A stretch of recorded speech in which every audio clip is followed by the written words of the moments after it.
My name is Rachel McDonough, and this is my friend. Hi, I'm Susanna, and we're here at the beautiful Madison Square Garden for the big fight, and you are watching True School Sports. Hey, what's going on? It's your boy BT, and I came here to talk some boxing with the thousands.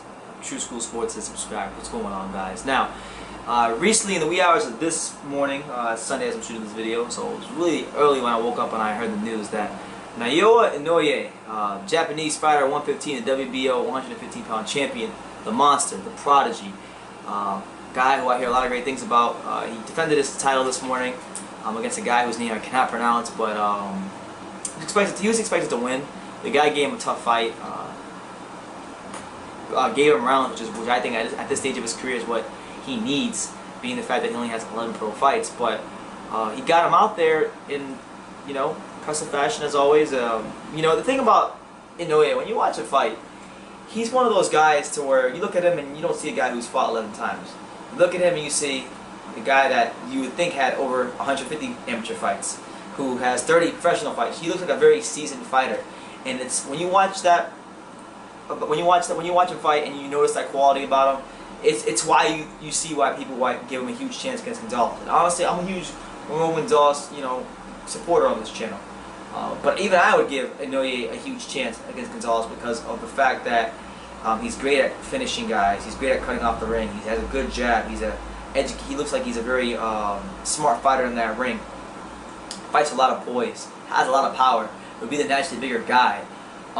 So now with this win, this puts him in line to fight a Roman Gonzalez. And now that he's in line to fight Roman Gonzalez, all Gonzalez has to do, which is going to be a huge if, but he's got to beat Carlos Cuadras, who's the only guy rated behind Inoue on Ring Magazine. So with that being said, hopefully Roman wins, because this is a fight I really want to see. I feel like this fight this week is going to be great, really great. Could be fight of the year.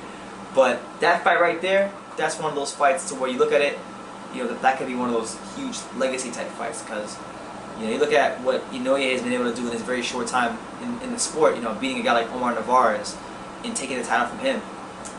Narvaez was a guy that Nito Donaire in his prime struggled with, and Inoue just got him out of there in 2 rounds.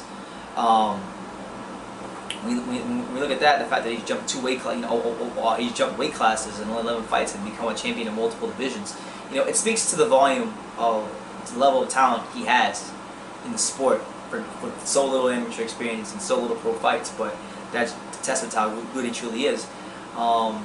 So for him to beat a guy like Roman Gonzalez, it's crazy to think that a guy would have a chance against Roman Gonzalez with only 11 professional fights. But if there is a guy like that on the planet, his name is Naoya Inoue. So there's him. There's that part of it, and then Roman Gonzalez. Inoue is the younger fighter with a lot less experience, but he's definitely a guy that has everything it takes to beat Gonzalez. And I feel like he's one of them guys that he doesn't need a whole lot of seasoning to be a top level fighter. He's one of those guys that just gets it, knows how to fight. He's an instinctually great fighter. So it's gonna be a huge challenge for Roman. So with that being said, I think it could be a huge legacy type fight. My only problem is that they didn't bring Inoue over to the States, so people aren't gonna be too familiar with him if HBO does decide to televise that. So another bad move by HBO. I feel like they should have brought Inoue here already, and he should have been having fights here already, so the American public can familiarize us with him, so that they don't look at him as some random guy with 11 fights when he does fight Gonzalez. But regardless of the fact, fights are there for the taking. It's just Roman has to win this week, and I'm excited for it. So he got the stoppage win. Shout out to him.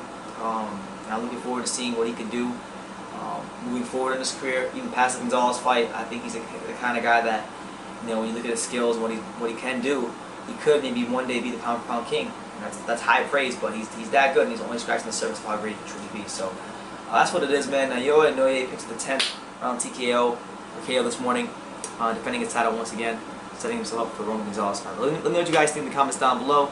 Take the time to subscribe, and you can love me or you can hate me, but I'm just kidding, Dane. So until next time, take care, guys.